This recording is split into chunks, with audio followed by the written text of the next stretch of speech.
კონცენტრირება, ფოკუსირება მარადიულ სიცოცხლეზე. რატომ მოვდივართ ჩვენ აქ? რატო წყურია ხშირად წირვაზე მოსვლა?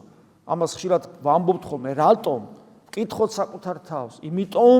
იმიტომ, რომ ქრისტეზე გვინდა იყოს ფოკუსირებული ჩვენი ყოფიერება საერთოდ.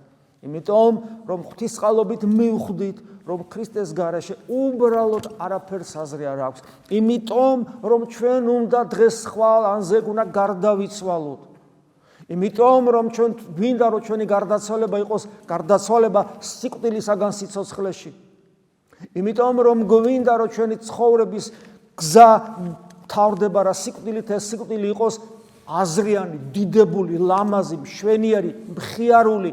ეს იყოს გარდაცვალება სიკვდილისაგან სიცოცხლეში, რომ ამით ჩვენ დაბადებას, ჩვენ ბავშვობას, ყრმობას, ჩვენ ცხოვრებას, ყველაფერს, ჩვენს გაკეთებულ საქმეებს აზრი მიეცეს, იმიტომ რომ თუ ჩვენ ღირსეულად არ გარდავიცვლებით, ჩვენ ცხოვრებას აზრი არ ქონია. და ღირსეული გარდაცვალება არის ერთადერთი, ეს არის გარდაცვალება ღმერთში. იმიტომ რომ საუკუნო სიცოცხლე სხვა არაფერია თუ არა თავად ცოცხალი ღმერთი.